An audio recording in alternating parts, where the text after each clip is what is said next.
G20 में उपस्थित है माननीय मुख्यमंत्री योगी आदित्यनाथ जी।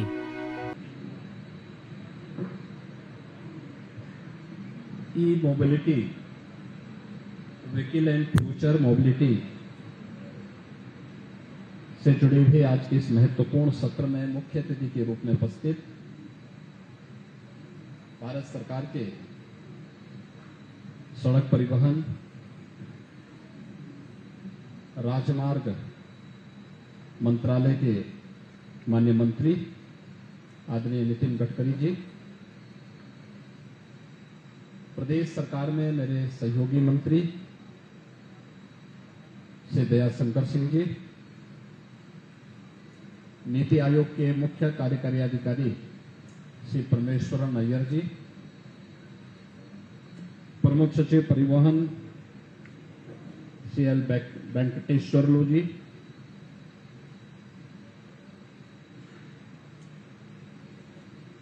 श्री प्रशांत बनर्जी, श्री सुशांत नायक, श्री राम टुलरी, मुख्य कार्यकारी अधिकारी काशिश ग्रुप, आज के इस कार्यक्रम में उपस्थित प्रदेश सरकार में मेरे सभी सहयोगी मंत्रीगण, इस क्षेत्र से जुड़े हुए सभी उपस्थित जितने भी स्टेक होल्डर्स हैं और जिन्होंने इस क्षेत्र में कुछ नयापन किया है, ऐसे उपस्थित सभी मित्रों, मैं आप सबकी ओर से, प्रदेश शासन की ओर से आज के इस सत्र के मुख्य अतिथि माननीय श्री नितिन गडकरी जी का यूपी ग्लोबल इन्वेस्टर समिट में हृदय से स्वागत करता हूं, उनका अभिनंदन करता हूं। हम सब जानते हैं कि देश के अंदर इंफ्रास्ट्रक्चर डेवलपमेंट में क्या भूमिका का निर्वहन कर सकता है, वह पिछले 9 वर्ष के अंदर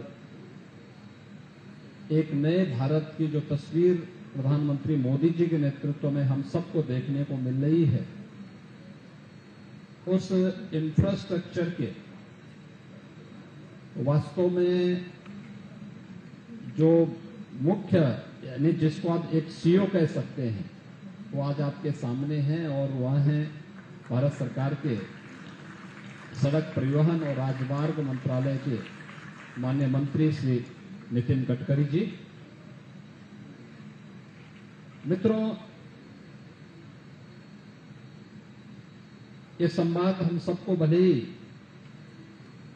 इस ग्लोबल इन्वेस्टर समिट के माध्यम से प्राप्त होगा ही, लेकिन हम सब इस बात को जानते हैं कि व्यक्ति हो या समाज, अगर हम समय से एक कदम आगे चलने की स्थिति में नहीं होंगे तो समय हमें पीछे धकेल देगा। हम विकास की मुख्य धारा के साथ नहीं जुड़ पाएंगे, एक स्वस्थ प्रतिस्पर्धा का हिस्सा नहीं बन पाएंगे। हमें हमेशा समय से एक कदम आगे बढ़कर के सोचना पड़ेगा और ई मोबिलिटी में और उसकी फ्यूचर की क्या संभावनाएं हैं, इस सत्र में अपना मुख्य उद्बोधन देने के लिए जिनके पास ये विजन है और उस विजन को प्रभावी ढंग से जमीनी धरातल पर उतारने की एक क्षमता है, वह नाम है नितिन गडकरी जी के रूप में। वह व्यक्तित्व आज हम सबके सामने आए हैं। मैं ग्लोबल इन्वेस्टर समिट के प्रति उनकी शुभेच्छा रही है। उत्तर प्रदेश के और देश के इंफ्रास्ट्रक्चर के साथ साथ उत्तर प्रदेश के अंदर आज जो इंफ्रास्ट्रक्चर हम सबको देखने को मिलता है, इस इंफ्रास्ट्रक्चर में उस इंफ्रास्ट्रक्चर को हमको कैसे आगे बढ़ाना है, उसमें उनका मार्गदर्शन और सहयोग हमें निरंतर प्राप्त हुआ है। उत्तर प्रदेश के हाईवे को 2 लेन को 4 लेन में, 4 लेन को 6 लेन में, 6 लेन को 8 लेन में, 6 लेन को 12 लेन का एक्सप्रेसवे भी, देश का पहला 12 लेन का एक्सप्रेसवे दिल्ली से मेरठ के बीच में भी विगत वर्ष आदरणीय प्रधानमंत्री जी के द्वारा प्रारंभ किया जा चुका है। दिल्ली से मेरठ की दूरी 4 घंटे लगते थे और आज 45 मिनट में आप दिल्ली से मेरठ आ सकते हैं। मुझे याद है जब 2 जनवरी को प्रधानमंत्री जी के द्वारा 2 जनवरी 22 को मेरठ में मेजर ध्यानचंद स्पोर्ट्स यूनिवर्सिटी का शिलान्यास करना था। स्टेट गवर्नमेंट के द्वारा एक यूनिवर्सिटी का शिलान्यास वहां प्रारंभ प्रस्तावित था और उस शिलान्यास के कार्यक्रम को करने के लिए प्रधानमंत्री जी ने कार्यक्रम भी दे दिया था, लेकिन विजिबिलिटी के कारण पायलट ने अलाउ नहीं किया। तो मेरे पास जानकारी हुई तो मैंने हिम्मत की, मैंने कहा अगर पीएम साहब बाई रोड आ सके तो लोगों के लिए कल्पना थी क्या ये संभव हो पाएगा। ये वो समय था जब किसान आंदोलन चल रहा था। तो उन्होंने कहा क्या तैयारी है, मैंने कहा भी अगर आ सके तो हम लोग तैयार हैं। दिल्ली से मेरठ आदरणीय प्रधानमंत्री जी बाई रोड आए और मात्र 45 मिनट से कम समय प्रधानमंत्री जी को वहां आने में लगा। मुझे याद है उससे पहले 5 साल पहले दिल्ली से मेरठ की दूरी 4 घंटे 5 घंटे लग जाते थे। लोग नहीं, अब मैं देखता हूं दिल्ली के लोग जो मेरठ के लोग हैं दिल्ली में काम करते हैं, वो दिल्ली में नहीं रहते हैं, वापस मेरठ आ जाते हैं, कार्य करके वापस आ जाते हैं। ऐसे प्रदेश के अंदर, देश के अंदर कहीं भी इस कनेक्टिविटी का लाभ आज हम देख सकते हैं और उत्तर प्रदेश के अंदर कनेक्टिविटी को बेहतर होने का परिणाम इस ग्लोबल इन्वेस्टर समिट की सफलता के पीछे वह भी एक रहस्य है। यही नहीं, देश का पहला वाटरवे प्रारंभ हो हल्दिया से वाराणसी के बीच में, वह भी आपके पास जब विभाग था आपने इस कार्यक्रम को भी प्रारंभ किया और अभी 13 जनवरी को प्रधानमंत्री जी ने दुनिया के सबसे बड़े रिवर क्रूज का शुभारंभ वाराणसी से डिब्रूगढ़ के बीच में वह रिवर क्रूज भी प्रारंभ किया है, जो वाराणसी से प्रारंभ होकर के डिब्रूगढ़ तक पहुंचेगा। उस विजन के साथ इंफ्रास्ट्रक्चर से लेकर के और वर्तमान की हमारी प्लानिंग क्या होनी चाहिए, इलेक्ट्रिक व्हीकल के फील्ड में हमारी क्या प्रोग्रेस है, हम लोग इससे आगे जाकर के हाइड्रोजन एनर्जी का, इथेनॉल के साथ साथ ग्रीन एनर्जी के साथ साथ हम हाइड्रोजन एनर्जी का उपयोग इसमें कैसे कर सकते हैं, यह आज की और फ्यूचर की हमारी संभावनाएं हैं जिस फील्ड में हमें कार्य करने की आवश्यकता है।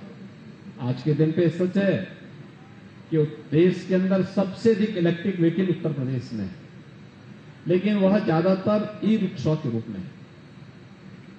2 व्हीलर सबसे अधिक कर्नाटक के पास है और 4 व्हीलर महाराष्ट्र के पास है। ये 3 राज्य देश के अंदर ऐसे हैं जिन्होंने इलेक्ट्रिक व्हीकल के ज्यादातर जो फील्ड में है, इन तीनों ने कार्य किया है और इसलिए उत्तर प्रदेश शासन ने अपनी इलेक्ट्रिक व्हीकल की पॉलिसी ला करके इस फील्ड की उन व्यापक संभावनाओं को आगे बढ़ाया है। मेरा मानना है जैसे आज के दिन पर हमारे पेट्रोल पंप है, इससे भी नजदीक हर 15 किलोमीटर की दूरी पर या 25 किलोमीटर की दूरी पर हम चार्जिंग स्टेशन स्थापित करवाएं। अभी से प्लानिंग होनी चाहिए, अभी से हम तैयारी करें, अभी से उस दिशा में कार्य प्रारंभ होंगे तो उन व्यापक संभावनाओं को आगे बढ़ाया जा सकता है। और प्रदेश सरकार इस दिशा में, अगर वास्तव में आपने देखा होगा, मैं जनवरी फर्स्ट वीक में नोएडा, ग्रेटर नोएडा में और गाजियाबाद में था। स्मॉग के कारण पूरी हवा वहां दम घुटू सी थी और वहां पर कुछ ही देर मुझे बाहर खड़ा रहना पड़ा था, पूरे आंखों में जलन होने लग गई थी। तो मैंने पूछा, मैंने कहा इतनी जलन क्यों हो रही है? तो पता लगा स्मॉग के कारण लोगों को सांस लेने में समस्या आ रही थी। हमें पर्यावरण के संरक्षण की दिशा में अगर वास्तव में कदम बढ़ाने हैं तो अब इलेक्ट्रिक व्हीकल को और फ्यूचर की जो हमारी व्यवस्था है वह हाइड्रोजन एनर्जी के इस फील्ड में कैसे कार्य करते हुए हम लोग इस फील्ड की स्ट्रेंथनिंग में कार्य कर सकते हैं। वास्तव में जितनी डिमांड होगी और जैसे जैसे डिमांड बढ़ेगी वैसे ही आप देखना कि यह अपने आप सस्ता होता हुआ दिखाई देगा, लेकिन टेक्नोलॉजी को इम्प्रूव करना, इसके लिए नए स्टार्टअप को आगे बढ़ाने के लिए प्रेरित करना, राज्य सरकार और केंद्र सरकार इस दिशा में कार्य करेगी, लेकिन प्राइवेट प्लेयर भी जब इस फील्ड में आएंगे तो इन संभावनाओं को और गति देने में मदद मिलेगी और इसको हम तेजी के साथ आगे बढ़ा पाएंगे। वैसे ही जैसे याद करिए मोबाइल फोन की पहले जब इनकमिंग कॉल भी 16 रुपए की पड़ती थी और आज कोई पूछता नहीं है, आज वो फ्री में उपलब्ध है। डिमांड हुई तो लोगों ने उसके साथ उसकी कीमत भी कटती गई, हटती गई और अंततः ऐसा हुआ कि फ्री में ही सुविधा प्राप्त होने लग गई है। उसके बहुत सारे फीचर आ गए हैं, बहुत सारी चीजें आगे बढ़ चुकी हैं, हम उससे भी बहुत आगे बढ़ चुके हैं। और ऐसे ही इस फील्ड में भी हमें ग्रीन हाइड्रोजन का हो, ग्रीन एनर्जी का हो, हाइड्रोजन एनर्जी का हो या फिर इलेक्ट्रिक व्हीकल की इस फील्ड में भी जो व्यापक संभावनाएं हैं इसको प्रोत्साहित करने की दिशा में हमें कदम बढ़ाने पड़ेंगे, इस दिशा में प्रयास करने पड़ेंगे। हाइड्रोजन एनर्जी अभी महंगी पड़ रही है, अभी वह उस पर काफी कार्य चल रहा है और अब जैसे जैसे हम इस फील्ड में आगे बढ़ा सकते हैं तो इसके बारे में नया विजन माननीय गडकरी जी का आज हम सबको यहाँ पर देखने और सुनने को प्राप्त होगा। मैं आज के इस अवसर पर एक बार फिर से ग्लोबल इन्वेस्टर समिट में माननीय गडकरी जी का आज यहाँ पर मार्गदर्शन प्राप्त हो रहा है। अपनी व्यस्तता के बावजूद उन्होंने इस समिट के लिए अपना समय दिया और जो भी देश और दुनिया से आए हुए निवेशकों को इस दिशा में प्रेरित करने के लिए आज अपना मार्गदर्शन देने के लिए स्वयं यहाँ पर उपस्थित हुए हैं। मैं प्रदेशवासियों की ओर से उनका एक बार फिर से स्वागत करता हूं, उनका अभिनंदन करता हूं। आप सभी का जिन्होंने इस फील्ड में रुचि लेकर के बड़े तन्मयता के साथ इस पूरे समिट को अपना स्वयं का आयोजन माना और उसको सफलता की एक नई ऊंचाई तक पहुंचाने में अपना योगदान दे रहे हैं, आप सबका भी मैं हृदय से अभिनंदन करते हुए अपनी वाणी को विराम देता हूं। धन्यवाद। जय Hind.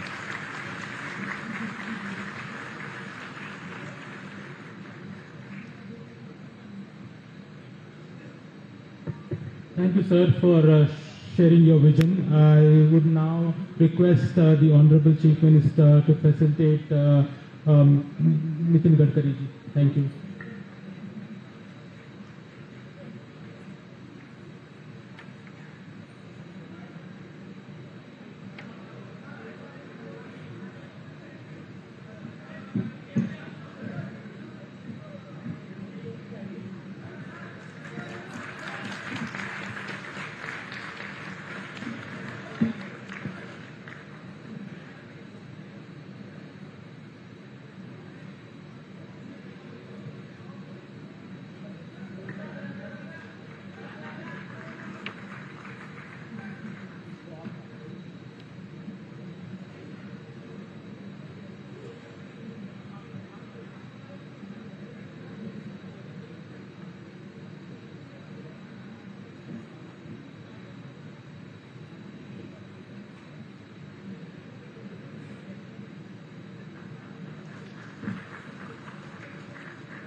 Thank you very much.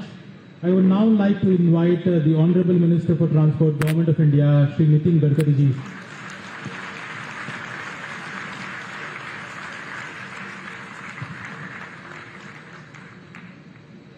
Uttar Pradesh के लोकप्रिय मुख्यमंत्री आदरणीय योगी आदित्यनाथ जी, माननीय परिवहन मंत्री मेरे सहयोगी आदरणीय दयाशंकर सिंह जी,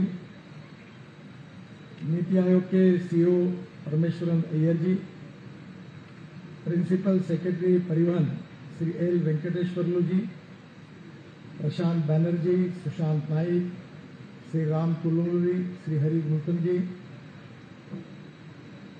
उत्तर प्रदेश के मुख्य सचिव दुर्गा शंकर मिश्र जी, उपस्थित सभी मंत्रीगण, विधायकगण और उपस्थित सभी भाई और बहन, सबसे पहले यूपी ग्लोबल इन्वेस्टर्स समिट के लिए मैं योगी जी का हृदयपूर्वक अभिनंदन करता हूं, उनको बहुत बहुत धन्यवाद देता हूं।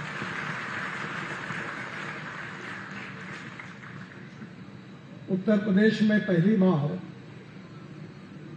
इंडस्ट्रियल ग्रोथ, एग्रीकल्चर ग्रोथ, इसका विचार करके काफी बड़ी इन्वेस्टमेंट देश के इतिहास में उत्तर प्रदेश में लाने का काम योगी आदित्यनाथ जी ने किया है और कि उनकी ये विजन उत्तर प्रदेश के तस्वीर को बदल देगी।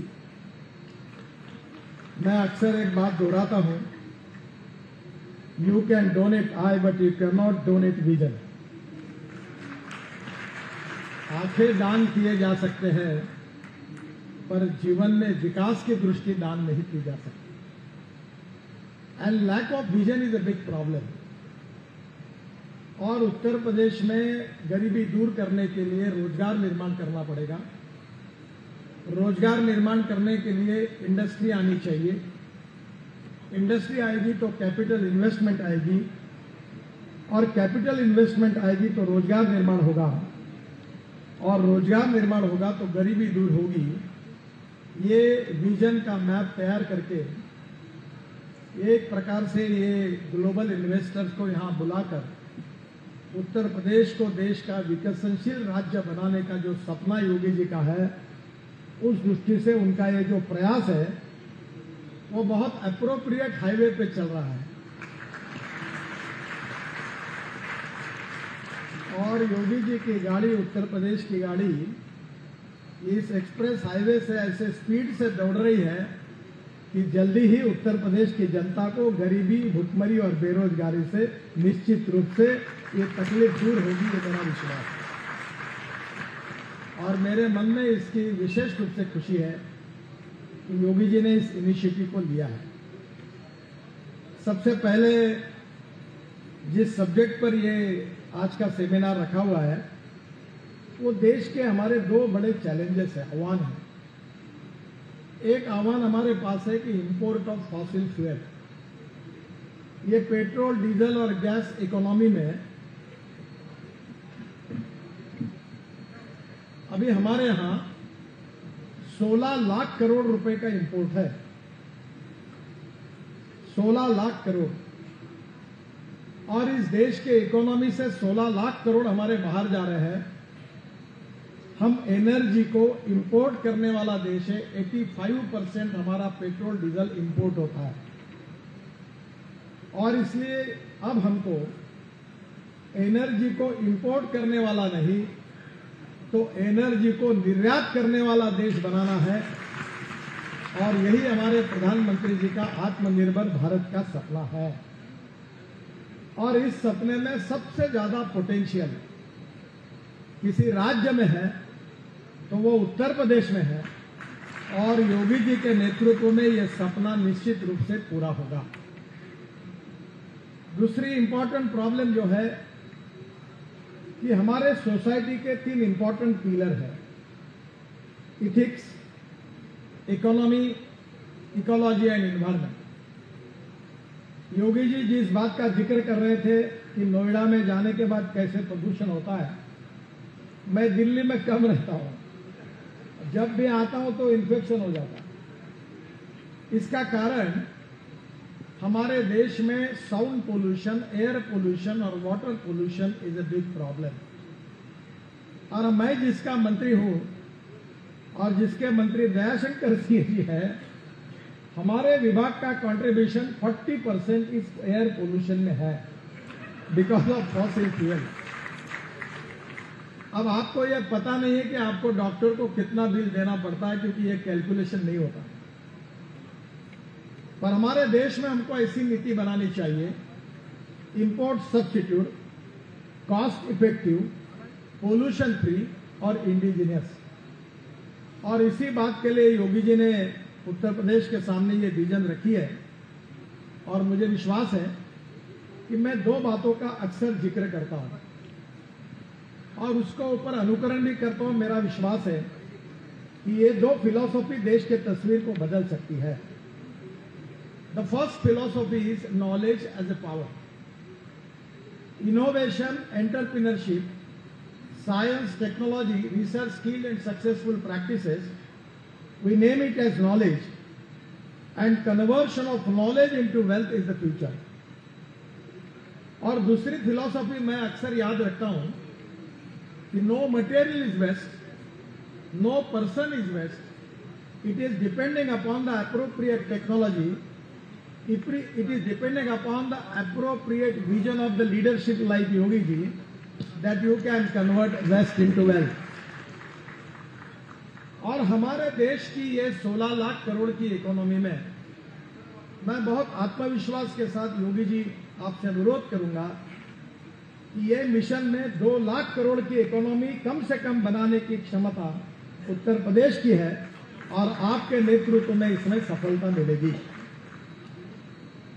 आज मैं आपको बताना चाहता हूं कि जो ऑटो इंडस्ट्री की बात हो रही है, आप इन्वेस्टर हैं, आप टेक्नोलॉजी को लेकर आ रहे हैं, तो सबसे पहले पॉजिटिविटी और सेल्फ कॉन्फिडेंस आपके बीच में हुए बिना यहां इन्वेस्टमेंट नहीं आएगी। अभी प्रेजेंटली ऑटोमोबाइल इंडस्ट्री का टोटल टर्नओवर 7.8 लाख करोड़ है। वर्ल्ड के सभी ऑटोमोबाइल ब्रांड हिंदुस्तान में प्रेजेंट हैं।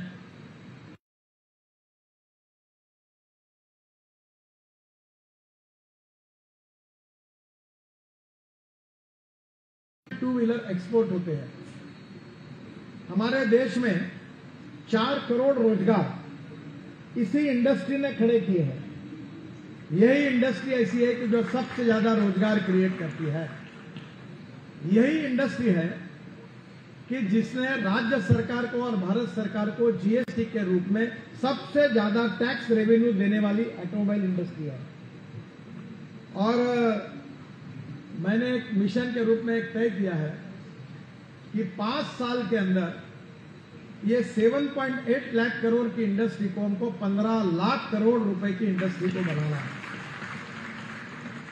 और इसका जो रोड मैप है, इसमें हम जो टेक्नोलॉजी का उपयोग कर रहे हैं उसके कारण हमें बहुत बड़ा परिवर्तन आगे दिख रहा है। हमारे देश में जो हमारा देश ऐसा है कि वर्ल्ड की सबसे ज्यादा young talented engineering man power अगर वर्ल्ड के किसी देश में है तो उसका नाम हिंदुस्तान है। और इसलिए हमारे जो यंग टैलेंटेड इंजीनियर्स है वो इतने जीनियस है कि वर्ल्ड में सॉफ्टवेयर इंजीनियर्स पूरे वर्ल्ड में अगर पॉपुलर है तो आजकल वर्ल्ड में आप किसी भी देश में जाओ तो वो कहते हैं we need Indian software engineers. अगर हमारे दुनिया में यूके में जाए, यूएसए में जाए तो 10 डॉक्टर में से 4 डॉक्टर इंडियंस हैं। तो आज हमारे पास ये क्षमता है कि हमारे भारतीयों की ये विशेषता है कि हमारे यंग टैलेंटेड इंजीनियर जीनियस है और रिसर्च एंड डेवलपमेंट हमारे लिए मिशन है। और इसलिए जो फ्यूचरिस्टिक टेक्नोलॉजीज है उसको अगर हम आत्मसात करेंगे तो हमारी गति बहुत तेज गति से हम आगे जाएंगे। और जहां उत्तर प्रदेश और योगी जी जैसी सरकार है, उन्होंने टेक्नोलॉजी ओरिएंटेड इन्वेस्टर्स को रेड कारपेट डाला है और ये कहा है कि हम आपको सब पैसे देंगे। अभी मिश्रा जी मुझे बता रहे थे कि इस बार सब डिजिटल है और फटाफट अप्लाई करो, तुरंत बात करो, कन्वे करो। ये बहुत जरूरी है क्योंकि मैं सरकार में काम करता हूं तो मैं अक्सर अधिकारियों को कहता हूं कि पहली बात, I like people who can get the things done. Even I like people who can take the wrong decisions, but I dislike honest people who don't want to take the decisions. So transparency, time-bound decision-making process, teamwork, decentralization of power और उसके साथ साथ जो positivity है, सकारात्मकता है, इसका सबका प्रतिबिंब उत्तर प्रदेश की सरकार में योगी जी के नेतृत्व में है.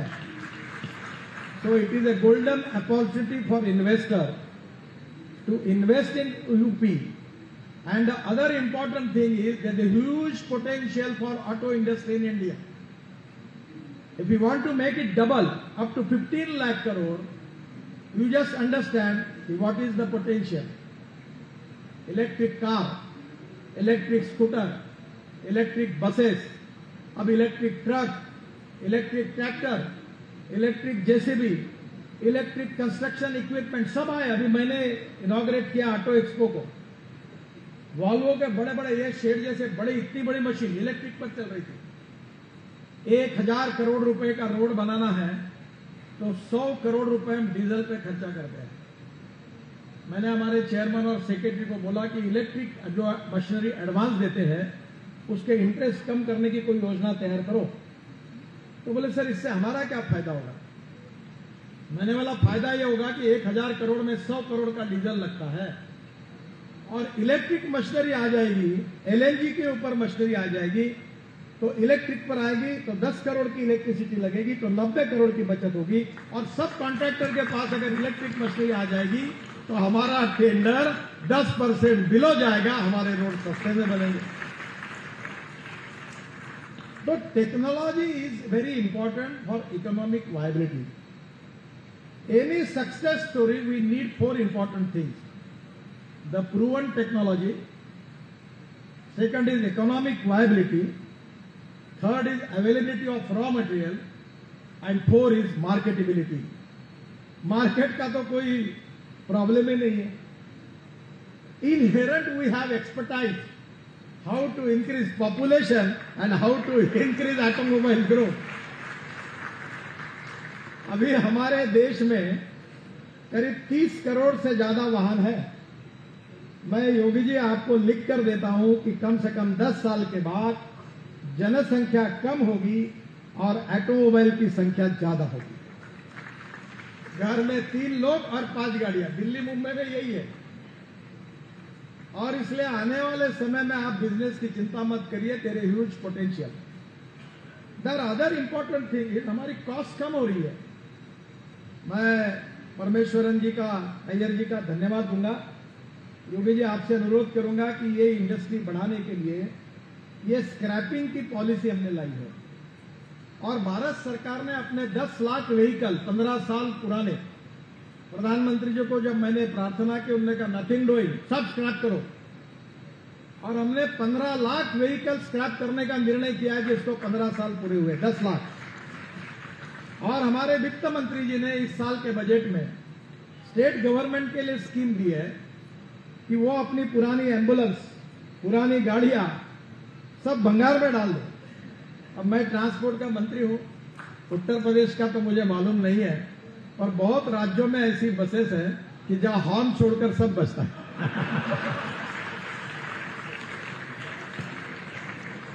और मैं सुनता था पहले कि लोग टप पर भी बैठते थे.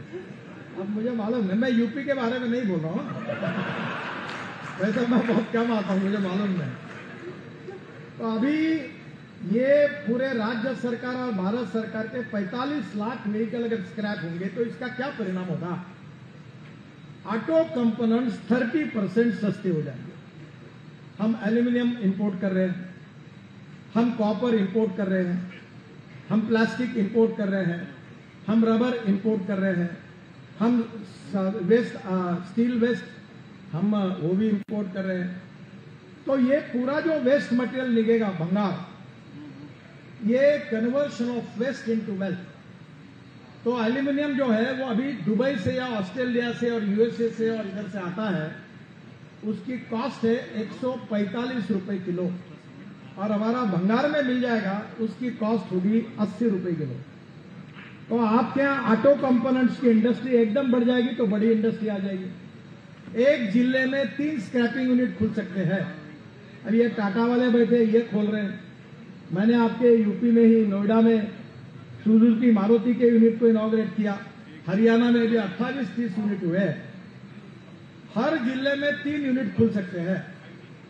तो मेरा आपसे अनुरोध है कि स्क्रैपिंग यूनिट, टेस्टिंग यूनिट और ड्राइविंग ट्रेनिंग सेंटर, ये तीनों का एक क्लस्टर बनाकर ट्रांसपोर्ट मंत्री जी और सेक्रेटरी से अनुरोध करता हूं कि यूपी के हर जिले में आप खोल दीजिए। हमारे डिपार्टमेंट से पूरा सहयोग करेंगे और जिसके कारण रॉ मटेरियल तैयार हो जाएगा। अगर रॉ मटेरियल सस्ता हो जाएगा तो इन्वेस्टर दौड़ते हुए आएगा। तो मेरा आपसे पहला यह अनुरोध है कि इस इंडस्ट्री को बढ़ाने के लिए निश्चित रूप से इसका उपयोग होगा। आज भारत में 20.8 लाख इलेक्ट्रिक व्हीकल है और उसमें से 2021 की तुलना में करीब 10 लाख इलेक्ट्रिक व्हीकल 300% बढ़ोतरी हुई है। और 2030 तक मेरा अनुमान है कि 2 करोड़ व्हीकल आएंगे। अब 50 लाख तो गवर्नमेंट के आए। मैंने अभी परमेश्वरन जी को कहा कि नीति आयोग और हम मिलकर ऐसी कोशिश करें, ये 45-50 लाख व्हीकल जो स्क्रैप होंगे ये पूरे इलेक्ट्रिक या अल्टरनेटिव फ्यूल पर रहेंगे तो इसका मार्केट तो तैयार हो जाएगा। तो निश्चित रूप से आने वाले समय में 2030 तक 2 करोड़ व्हीकल हो जाएंगे। और उत्तर प्रदेश में सबसे ज्यादा इलेक्ट्रिक व्हीकल 2 व्हीलर 4.5 लाख है। और ये भी आने वाले समय में हमारे स्टार्टअप बड़े होशियार हैं। मैंने ये बजाज की इलेक्ट्रिक स्कूटर, हीरो की, टीवीएस की लॉन्च की। उन्होंने बहुत सुंदर स्कूटर और बाइक बनाई है। उसकी कीमत है 1,30,000। ये आपके कानपुर और लखनऊ वाले उनके होशियार बने। अभी 400 स्टार्टअप शुरू हुए। उन्होंने क्या किया कि सर्वे किया कि एक आदमी एक दिन में कितना किलोमीटर स्कूटर चलाता है। तो ध्यान में आया कि एक सर्वे में आया 24 किलोमीटर, दूसरे में आया 26 किलोमीटर। तो ये जो छोटे छोटे लोग हैं जो ई स्कूटर बना रहे हैं, उन्होंने 60 किलोमीटर चार्जिंग कर सके ऐसी लिथियम बैटरी लेकर स्कूटर बनाई और उसकी कीमत 70,000 रुपए है। और देहात में छोटे छोटे लोग, सफाई कामगार, कंपाउंडर, पुलिस कांस्टेबल, सब इलेक्ट्रिक स्कूटर खरीद रहे। खर्चा कुछ नहीं, घर में जाके प्लग लगा देते, हो जाता है। तो नेचुरली इसकी इतनी डिमांड बढ़ रही है कि मुझे लगता है कि इसके कारण बहुत बड़ी इन्वेस्टमेंट यूपी में आएगी और करीब 10 लाख नए रोजगार निर्माण होंगे। और आज एकदम 30,000 करोड़ की इन्वेस्टमेंट आएंगी। कानपुर, लखनऊ, नोएडा, गाजियाबाद, अलीगढ़, आगरा और मेरठ, यहाँ छोटे मोटे ईवी मैन्युफैक्चरिंग शुरू हो गया है। और जैसे आपकी पॉलिसी आएंगी तो निश्चित रूप से इसका फायदा होगा। एक योगी जी, मैं आपसे प्रार्थना करूंगा, अभी मैंने मुंबई में इलेक्ट्रिक डबल डेकर बस का लॉन्च किया अशोक लेलैंड की। और अभी मुंबई में एक स्टडी किया गया कि डीजल बस जो चलती है उसकी पर दिन कॉस्ट 115 रुपए पर किलोमीटर आती है। और देश में 1.5 लाख बसेस है। पर मेरा अनुमान है कि देश में अगर पॉलिसी, अभी मैंने बेंगलोर में वॉल्वो की 15 मीटर की स्लीपर कोच की बस का लॉन्च किया। इतनी सुंदर बस है कि हवाई जहाज जैसा लगता है। फिर मैंने वॉल्वो को सुझाया बिजनेस क्लास बस बेंगलोर के लिए तैयार करो कि जहां कंप्यूटर, ये वो सब अरेंजमेंट है, हवाई जहाज जैसी, एग्जीक्यूटिव क्लास जैसी, और लोग सोकर उसको देखकर आगे जाते हैं। तो वो भी बस आ गई। जैसे लखनऊ से कानपुर जाना है तो ये बस आएगी तो लोग उसमें जाएंगे जो एग्जीक्यूटिव क्लास के लोग हैं। तो आने वाले समय में बस में बहुत पोटेंशियल है, इलेक्ट्रिक बस में। और इसलिए मैं आपको एक मॉडल सुझाता हूं जिसमें आपको 1 रुपया लगाना नहीं है। उल्टा आपको हर साल 100 करोड़ 200 करोड़ फायदा होगा। इन्वेस्टमेंट कुछ नहीं है। और यूपी की जनता एयर कंडीशन इलेक्ट्रिक बस में घूमेगी और किराए का रेट आप चाहेंगे तो 25 से 30 तक के कम कर सकते हैं। वो लंदन ट्रांसपोर्ट का मॉडल ऐसा है कि वहां 9 ऑपरेटर है। बस का रंग एक ही है, ड्राइवर ऑपरेटर का है और कंडक्टर कारपोरेशन का। और यहां सब बसेस में, थोड़ा साफ बात कहने में, मैं यूपी के बारे में नहीं कह रहा हूं, मैं हमारे इधर के अनुभव की बात बता रहा हूं कि जो कंडक्टर होता है, जो टिकट देता है, वो पैसा अपने जेब में रखता है और दूसरा डीजल जो होता है निकाल लेता है। तो दोनों के कारण मेरे पास सब स्टेट ट्रांसपोर्ट का बस के मेरे पास ही है, सबका बैंड बच चुका। ऑल ओवर इंडिया सब लॉस में है। अब इलेक्ट्रिक ऐसा है कि फूंक कर निकली नहीं जा सकती। और मैंने ये टाटा से लेकर सबको सुझाव दिया कि एंट्री सामने से होगी, सामने से चलेंगे, सामने से उतरेंगे, टिकट नहीं होगा, कार्ड होगा, और वहां कैमरा लगा हुआ होगा ड्राइवर के बाजू में, कुछ भी गड़बड़ होगी कोई तो दिख जाएगा, और वो कार्ड दिखाएगा, अंदर जाएगा, कार्ड दिखाएगा, बाहर आएगा, और उसके बैंक अकाउंट से पैसे निकल जाएंगे। कोई कंडक्टर नहीं, चोरी नहीं, कुछ नहीं।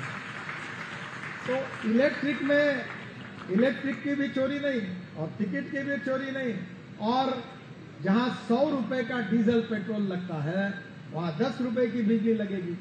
हमने टेंडर निकाला, भारत सरकार ने 4,500 बसेस का टेंडर निकाला। नॉन एसी बस का टेंडर आया 39 रुपीज पर किलोमीटर, और एसी बस का टेंडर आया 41 rupees per kilometre. London transport ने क्या किया, हर ऑपरेटर को गारंटी दी कि हर दिन 250 किलोमीटर बस घूमे या ना घूमे, हम 10,000 रुपए आपको देंगे, ड्राइवर उसका, कंडक्टर कारपोरेशन का। और ये 250 किलोमीटर घूमती है बस, लखनऊ में भी जो घूम रही है वो भी घूमती है 250 किलोमीटर, तो उसको 10,000 मिलेंगे, 35,000 का गल्ला आएगा। 10,000 रुपए और आप कहीं डाल दो, ड्राइवर कंडक्टर खर्चा, 10,000 रुपए आपको प्रॉफिट मिलेगा। 1 रुपया लगाना नहीं, लाएगा इन्वेस्टर, वो डालेगा बस, रंग होगा एक ही, ड्राइवर होगा उनका, कंडक्टर होगा आपका, पैसा आपको मिलेगा, और पूरी जनता फुकट एसी क्लास में घूमेगी। आपके ये लंदन ट्रांसपोर्ट का मॉडल आप स्वीकार करिए।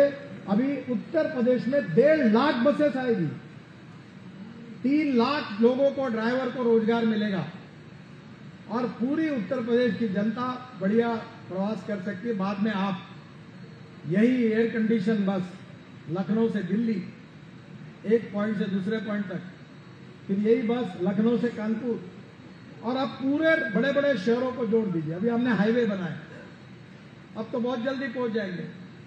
दिल्ली से मेरठ आपने कहा 40-45 मिनट में, दिल्ली से देहरादून 2 घंटे में, दिल्ली से हरिद्वार 2 घंटे में, दिल्ली से चंडीगढ़ 2.5 घंटे में, दिल्ली से अमृतसर 4 घंटे में, कटरा 6 घंटे में, श्रीनगर 8 घंटे में, जयपुर 2 घंटे में, और दिल्ली से मुंबई 12 घंटे में।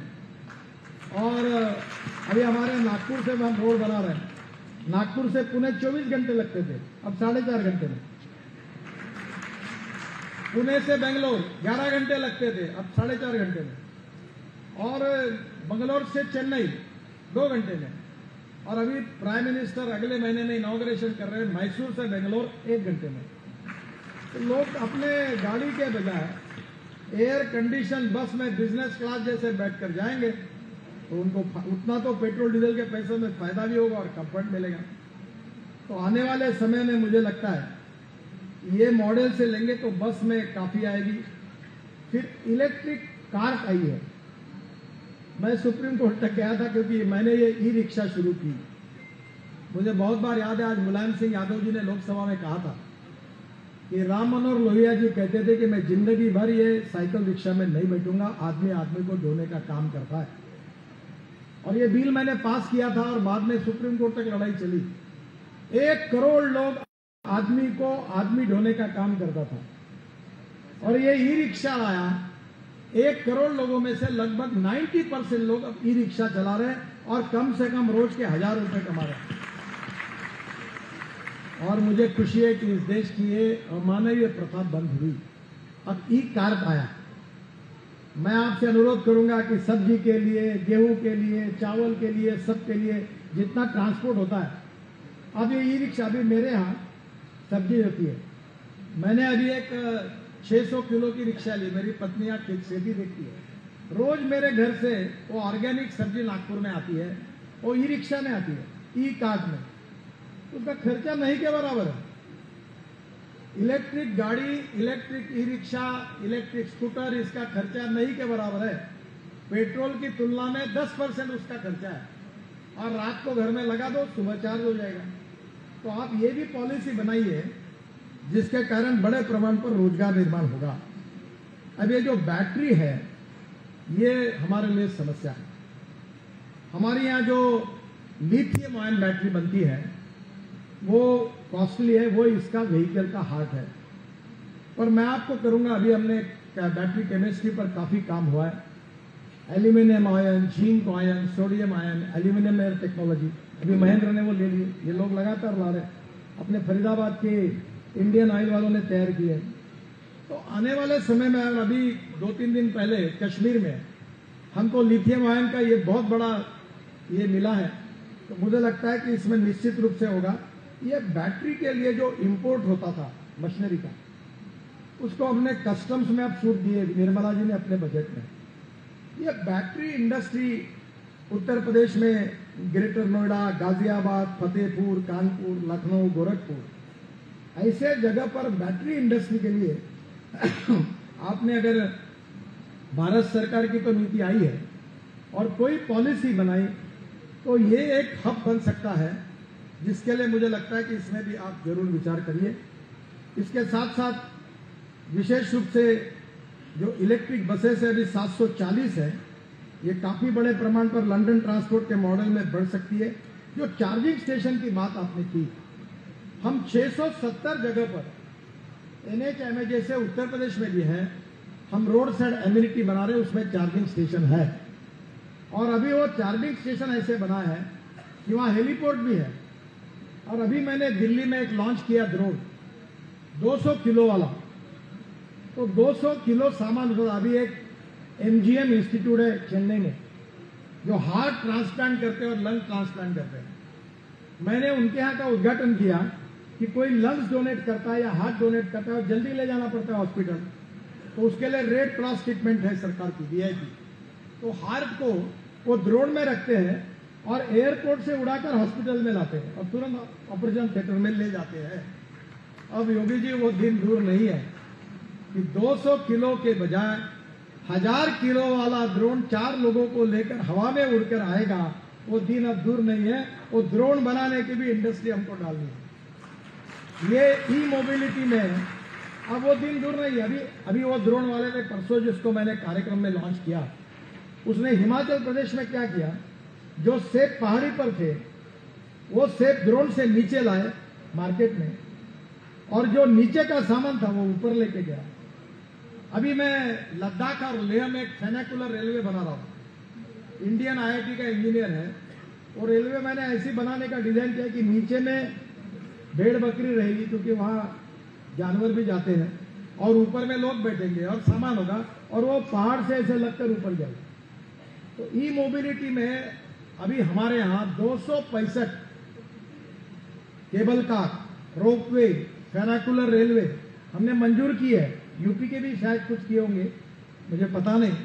तो ई मोबिलिटी में अभी बंगलोर में मैं गया था, वहां बंगलोर में इतना ट्रैफिक जाम है, चीफ मिनिस्टर बहुत तरस थे, मुझे बोले कुछ सोल्यूशन बताओ।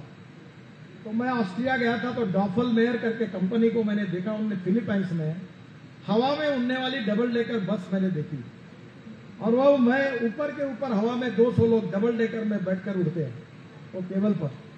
तो अब वो बहुत से शहरों में हम वो बस ला सकते हैं। मैं बंगलोर के लिए उसका अध्ययन कर रहा हूँ, और 1 रुपया देने की जरूरत नहीं, पैसा लगाने वाले हम तैयार हैं, आप प्रपोजल दे दो। हमारा एक डिपार्टमेंट ऐसा है, मैं बोलता हमारे पास पैसे की कमी नहीं, और मैं कभी 2-4 हजार करोड़ तो ऐसे ही बोलता हूँ, और अभी भी पत्रकारों को बोल देता हूँ कि मैंने जितने लाख करोड़ बात की वो लिख लेना आपके डायरी में, और एक भी काम नहीं होगा तो ब्रेकिंग न्यूज लगा देना। तो हमारे यहाँ कोई पैसे की कमी नहीं। 2 चीजें और करिए, इसीलिए बसपोर्ट की योजना हमने बनाई है। आप उत्तर प्रदेश में जगह आपकी है, मैं एयरपोर्ट जैसे सुंदर बसपोर्ट बना देता हूं अपने पैसे से। अगर प्रॉफिट मिला तो आधा आपका आधा हमारा। एयर कंडीशन, तो ये पूरे इलेक्ट्रिक बसेस और एयरपोर्ट होंगे तो उत्तर प्रदेश का तो एकदम नक्शा बदल जाएगा। तो मैं निश्चित रूप से बताऊंगा कि इसमें आपका निश्चित सहयोग हम लोग करेंगे। स्क्रैपिंग के बारे में विशेष रूप से अगर आप योजना बनाएंगे तो उत्तर प्रदेश में कम से कम 300 यूनिट शुरू हो जाएंगे, और इसके कारण बहुत बड़ा रोजगार निर्माण होगा, और ये अवेलेबिलिटी ऑफ रॉ मटेरियल के कारण फिनिश करने वाली बड़ी इंडस्ट्रियां आ जाएगी। तो मुझे लगता है कि ये भी बात आप जरूर सोचिए। 2 चीजें और मैं आपको बताऊंगा कि मैं किसान सेंट्रिक हूं, और ये जो ऊर्जा निर्यात करने वाली बात है। इसमें हम लोग सबसे ज्यादा diversification of agriculture towards energy and power sector.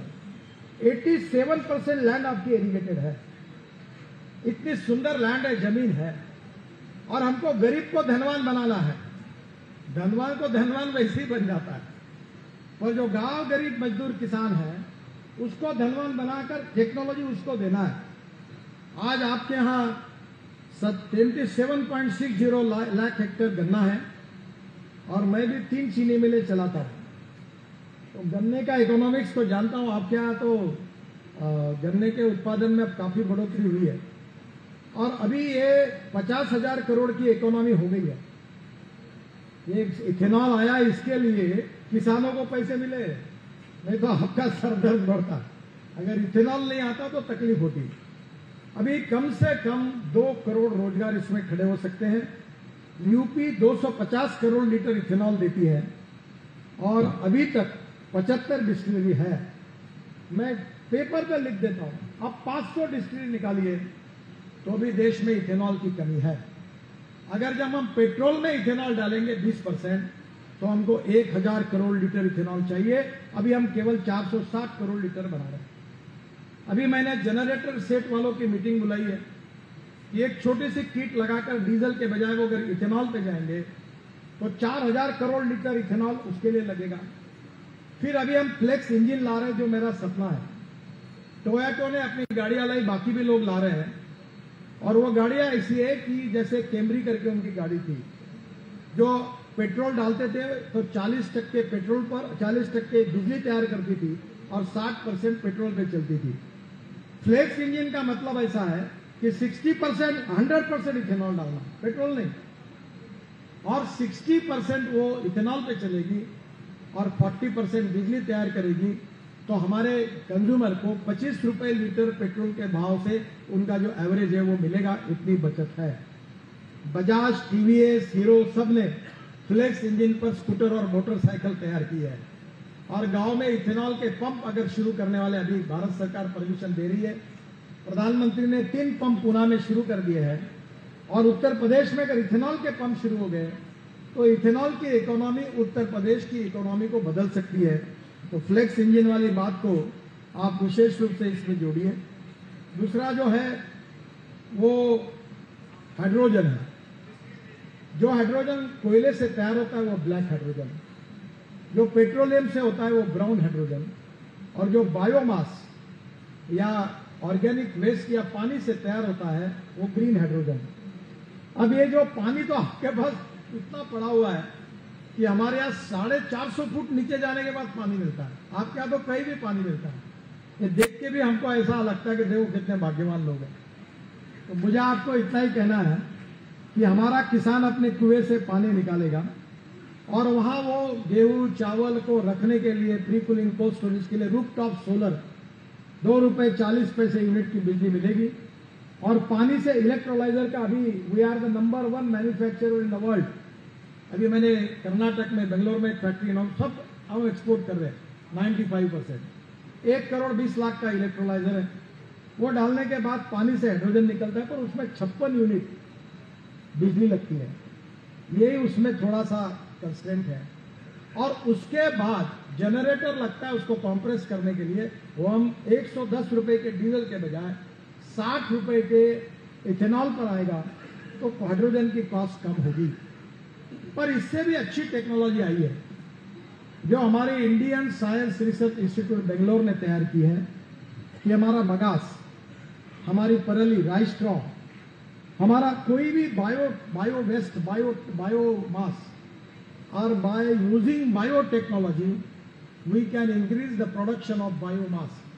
अभी एक थाईलैंड से नेपियर ग्रास आया, वो 1 एकड़ में साल भर में 1000 टन निकलता है, और वो बायोमास अगर बायोडाइजेस्टर में डाला तो मीथेन निकलता है, और मीथेन से CO2 निकाला तो बायो CNG और बायो LNG निकलता है, और उसी से मीथेन से हम हाइड्रोजन भी तैयार कर सकते हैं। जो म्यूनिसिपल वेस्ट है लखनऊ और कानपुर जैसे शहरों की, जो सीवेज वाटर है, उससे भी हम हाइड्रोजन बना सकते हैं। तो मेरा आपसे एक सुझाव है कि उत्तर प्रदेश में पानी है, और ये जो बगास है ये अभी पावर बनाते हैं, तो उसके बजाय इसका उपयोग और परली का उपयोग अगर हम लोग उसको जलाकर गैसेस निकालकर उससे अगर ग्रीन हाइड्रोजन बनाएंगे तो वो 100 रुपए किलो से कम आएगा और 1 किलो में 450 किलोमीटर गाड़ी चलेगी तो समझो कितना फायदा है।